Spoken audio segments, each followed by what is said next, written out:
نے کہا اللہ جس نے بھی میری تھیلی لی ہو اور میرا اعلان سننے کے باوجود بھی وہ نہیں دے رہا ہو تو اللہ میں اس کا معاملہ تیرے سپرد کرتا ہوں، اور میری بیوی مجھے وہ تھیلی دو، میں اس نوجوان کو دے کر آؤں۔ بیوی کہتی ہے کچھ دن رک جاؤ، ابھی تو وہ عمرہ کرے گا، کچھ دن رہے گا، دیکھ لو شاید وہ مان جائے۔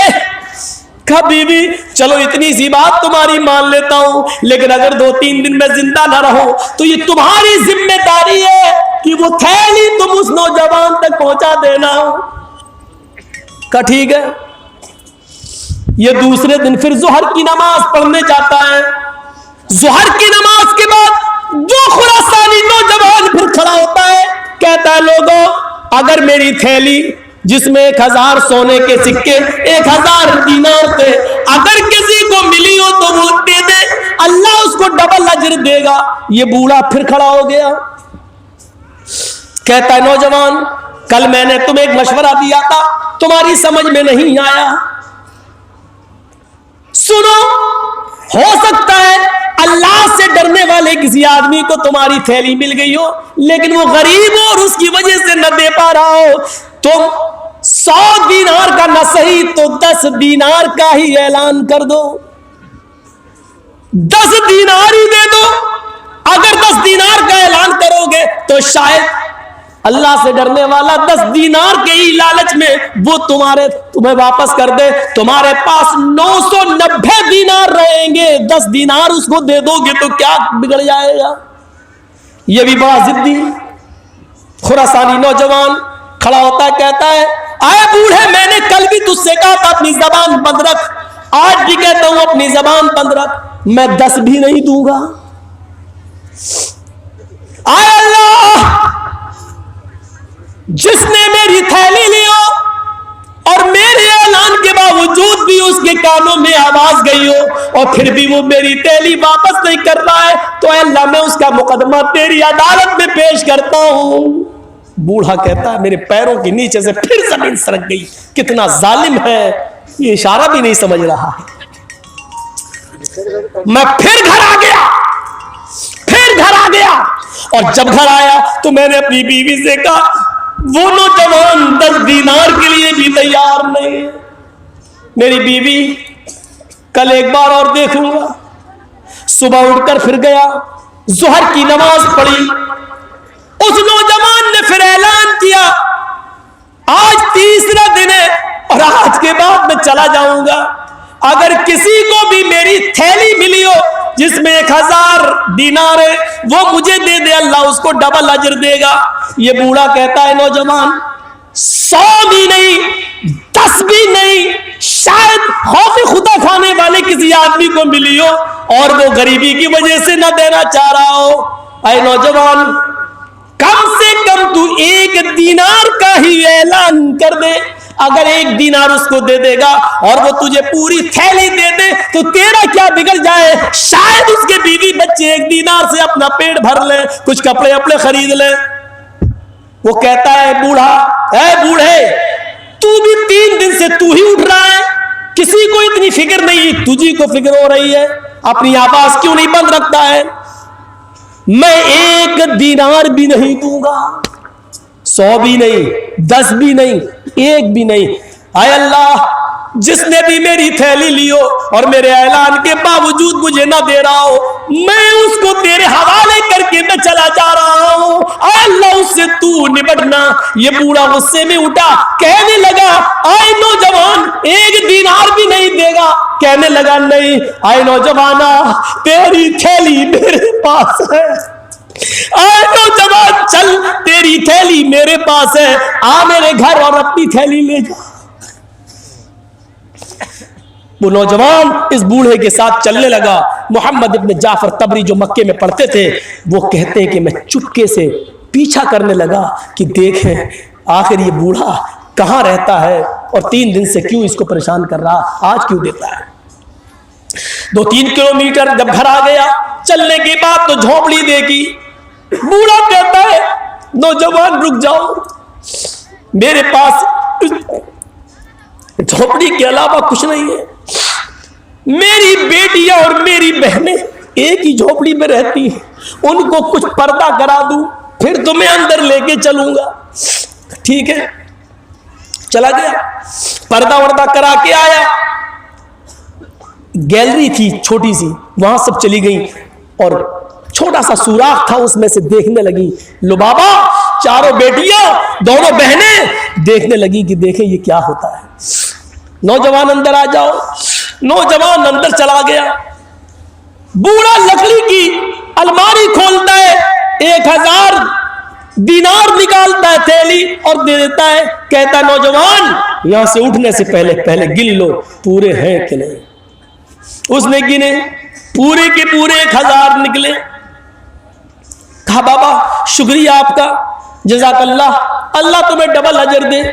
اس نے اس کو اپنے کاندھے پہ ڈالا, اٹھا چل دیا. دروازے تک بڑھا, دروازہ کھولا اور آگے نکلا. ادھر سے لبابہ چیختی ہوئی آئی, اے ابو الغیاث کتنا بے رحم انسان ہے, کتنا ظالم انسان ہے, اس کو ہماری اس غریبی پر بھی ترس نہ آیا, پورا لے کے چلا گیا.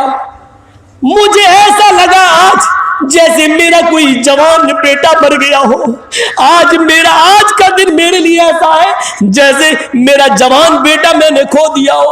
اور ابو الغیاث اپنی بیوی کو اپنے سینے سے لگاتے, کہتے میری بیوی نہیں ایسا نہ بولو, اللہ مجھے اجر دے گا, اللہ اس ایمانداری کا انعام دے گا. اللہ سے میں نے ڈرا ہے, اللہ کا خوف تھا, اس کو بتائے بغیر بھی میں یہ سب لے سکتا تھا, لیکن نہیں, میں نے وہی کیا جو جناب محمد رسول اللہ نے سکھلایا ہے. میری بیوی, اللہ فرماتا ہے وَمَن يَتَّقِ اللَّهَ يَجْعَل لَّهُ مَخْرَجًا, جو اللہ سے ڈرتا ہے اللہ اس کے لیے نکلنے کا راستہ بنا دیتا ہے. وَيَرْزُقْهُ مِنْ حَيْثُ لَا يَحْتَسِبُ, اور ایسی جگہ سے اس کو روزی دیتا ہے جہاں سے اس کو وہم و گمان بھی نہیں ہوتا, اس کو پتہ بھی نہیں چلتا. آئے میری بیوی تمہیں گھبرانے کی ضرورت نہیں, ہم لوگ تو بوڑھے ہو چکے ہیں. ابھی سمجھا ہی رہا تھا اپنی بیوی کو, لبابا کو, کہ اچانک دروازے پہ دستک ہوتی ہے. بوڑھا کہتا ہے رکو, اندر جاؤ. دروازہ کھولا, کیا دیکھتا ہے وہی خراسانی نوجوان کھڑا ہے جو 1000 دینار لے کر گیا. کہنے لگا کیا گھر میں اندر آنے کی اجازت ہے؟ ابو الغیاث کہتے ہیں بوڑھا اتنا غصہ آیا مجھے کہ اس آدمی کو دھکے دے کے میں گھر سے باہر نکال دوں. اس کو میری 4 بیٹیاں 2 بہنیں, میری گھر کی حالت میں ترس نہیں آیا, اور سامنے آ کے دروازے پہ کھڑا ہو کے دوبارہ اگر کہتا ہے کہ میں گھر میں آ جاؤں, لگتا ہے کہ اس کو دھکے دے کے نکال دوں. لیکن یہ تعلیم بھی محمد رسول اللہ کی تعلیم کے خلاف ہے ایسا عمل. یہ میرا مہمان ہے, اے نوجوان آ جاؤ, آؤ. بٹھایا. بوڑھا آگے بڑھتا ہے, 1 گلاس پانی لے کر آتا ہے, کہتا نوجوان مہمانوں, اللہ کی قسم میرے گھر میں پانی کے علاوہ تمہاری مہمان نوازی کرنے کے لیے کچھ نہیں ہے. خود میری بیوی نے, میرے بچوں نے کئی دن سے کھانا نہیں کھایا, میں پانی کے علاوہ تمہاری کچھ مہمان نوازی نہیں کر سکتا ہوں. اے نوجوان, تم 2 دن 3 دن جتنے دن بھی رکنا چاہو میرے گھر رک سکتے ہو, لیکن گھر کی اس طرف ہی تمہیں سونے کی جگہ ملے گی.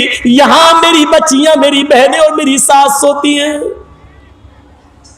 وہ نوجوان کہتا ہے بابا میں نہ تو تمہارے یہاں کھانا کھانے آیا, نہ میں سونے آیا. میرے باپ اس دنیا سے جب گزرے تو انہوں نے 3000 دینار چھوڑے تھے, ترکے کے طور پہ جو مجھے ملے تھے 3000 دینار. 2000 دینار تو میں نے اپنے پاس رکھ لیے, اور یہ 1000 دینار کا وہ مجھے میرے ہاتھ میں دے کر یہ کہہ گئے تھے آئے نوجوان میں تیرا باپ ہوں, ان 1000 دینار کو اس آدمی کو دینا جو تمہاری نظروں میں سب سے زیادہ غریب ہو. اس لیے میں لوٹ کے آیا ہوں اور اپنے باپ کی وصیت کے مطابق خراسان سے مکے تک آیا, اور میں اب تک یہ دیکھ رہا تھا کہ خراسان سے مکے تک سب سے زیادہ غریب انسان کون ہے. تو آئے بزرگوار, آئے ابو الغیاث, میں اس ذات کی قسم کھا کے کہتا ہوں جس کے قبضے میں میری جان ہے, مجھے خراسان سے مکے تک تجھ سے زیادہ غریب کوئی آدمی نظر نہیں آیا, تجھ سے زیادہ غریب کچھ نہیں, کوئی نہیں دکھا, میں یہ 1000 دینار تمہیں دے رہا ہوں. خوشی سے چہرہ چمک اٹھا, ہاتھ میں لے لیا تحفہ سمجھ کر. کہا نوجوان اللہ رب العالمین تمہارے اوپر رحم کرے. پھر اس نوجوان نے پانی کے علاوہ کچھ نہیں پیا اور گھر سے یہ کہہ کر نکل گیا. بوڑھا جیسے اس نوجوان کے پیچھے دوڑتا ہے کہ اس کو تھوڑی دور تک چھوڑ کے آؤں, تو کیا دیکھتا ہے کہ محمد ابن جعفر طبری جھوپڑی کے سوراخ سے میرا منظر دیکھ رہے ہیں گھر کا. یہ نوجوان تو آگے چلا گیا, لیکن محمد ابن جعفر طبری کو پکڑ لیا اس بوڑھے نے. کہا کہ کیا تمہیں میری غریبی کا حال معلوم ہو گیا؟ کہا میں سب کچھ جان گیا. کہا نوجوان اب تم نے بھی اس نوجوان کو 1000 دینار دیتے ہوئے دیکھا ہے, یہ تحفہ بنا لالچ اور بنا تما کے ملا ہے, لہذا اس تحفے میں تمہارا بھی حصہ ہے. آؤ ہم سب مل کر بانٹتے ہیں, میرے گھر میں آؤ. محمد ابن جعفر طبری کو بھی بلا لیا. اس کے بعد بوڑھا ادھر بیٹھ گیا, محمد ابن جعفر ادھر بیٹھ گئے, ادھر چاروں بیٹیاں بیٹھ گئی, ادھر 2 بہنیں بیٹھ گئی, ادھر بیوی بیٹھ گئی, ادھر بوڑھی ساس بیٹھ گئی. 1000 دینار کی تھیلی کھول لی. محمد ابن جعفر طبری کہتے ہیں ابو الغیاث نے کہا ایک ایک سونے کا سکہ میں ایک ایک دامن میں ایک ایک کو دیتا جاؤں گا, ہر ایک کے دامن میں 100 آ جائیں گے, کیونکہ اب تو 8 میرے بہنیں اور بیوی بچے اور ایک میں 9 اور ایک محمد ابن جعفر طبری 10 ہو گئے ہیں, تو 100 ہی تو آئیں گے. اب سب کیا, لہذا تم سب اپنا دامن پھیلا لو, میں ایک ایک دینار سب کے دامن میں ڈالتا چلا جاؤں گا. محمد ابن جعفر کہتے میں نے اپنا دامن پھیلا لیا. محمد ابن جعفر کہتے کہ میں نے اپنا دامن پھیلا لیا, لیکن میں نے محمد ابن جعفر کہتے ہیں میں نے ابو الغیاث کی بیوی, اس کی 4 بیٹی, اس کی 2 بہنیں, اس کی بیوی اور اس کی ساس کو دیکھا کہ انہوں نے دامن کی جگہ پر اپنے ہاتھ پھیلا لیے. میں دامن پھیلایا اور ان عورتوں نے اپنے ہاتھ پھیلائے. میں نے ابو الغیاث سے پوچھا یہ اپنے دامن کیوں نہیں پھیلا رہی ہیں؟ ابو الغیاث نے کہا اے محمد ابن جعفر, ان کے پاس ایسے کپڑے نہیں ہیں کہ وہ اپنے دامن پھیلا سکے. ان کے پاس جو کپڑے ہیں وہ دامن پھیلانے کے لائق نہیں ہے, ہر کپڑے میں جوڑ لگا ہوا ہے, یہ دامن نہیں پھیلا سکتی. انہوں نے ہاتھ پھیلا لیے. محمد ابن جعفر کہتے ہیں کہ ابو الغیاث ایک ایک دینار سب کو دیتا گیا, سب کے حصے میں 100 دینار آئے, میرے حصے میں بھی 100 دینار آئے. میں لے کے چلا گیا. کچھ دنوں کے بعد میں آیا, پتا چلا کہ ان 4 بیٹیوں اور 2 بہنوں کی شادی بادشاہ کے بیٹے شہزادوں سے کر دی گئی ہے. اس بوڑھے کی بیٹیاں شہزادوں میں بیاہ دی گئی ہیں. پھر میں کچھ اور دنوں کے بعد آیا تو پتا چلا کہ ابو الغیاث اب اس دنیا میں نہیں رہا اور اس کی بیوی لبابہ بھی انتقال کر گئی. میں نے اس بوڑھے آدمی سے زیادہ اللہ سے ڈرنے والا نہیں دیکھا, تقوی والا نہیں دیکھا, متقی نہیں دیکھا, پرہیزگار نہیں دیکھا. جنت ایسے لوگوں کا انتظار کر رہی ہے, ہمارے اور آپ کے جیسے لوگوں کا انتظار نہیں کر رہی ہے. اسی لیے تقوی اپنی زندگی کے اندر پیدا کریے, اللہ کا خوف اپنی زندگی کے اندر پیدا کریے. میرے پیارے ساتھیوں 12:20 ہو چکے ہیں, مجھے برہم پتر میل پکڑنی ہے, مجھے جانا ہے. میں نے 2 گھنٹے آپ کے سامنے آپ کو بتایا تقوی کی زندگی پر. آپ اپنی زندگیوں میں انقلاب پیدا کیجئے. اور جانے سے پہلے وہی اعلان میرے بھائیوں, مسجد کے لیے یا کس کے لیے ہو رہا ہے؟ قبرستان کے لیے. یہ جلسے جو ہو رہے ہیں اپنی زندگی کو غنیمت جانتے ہوئے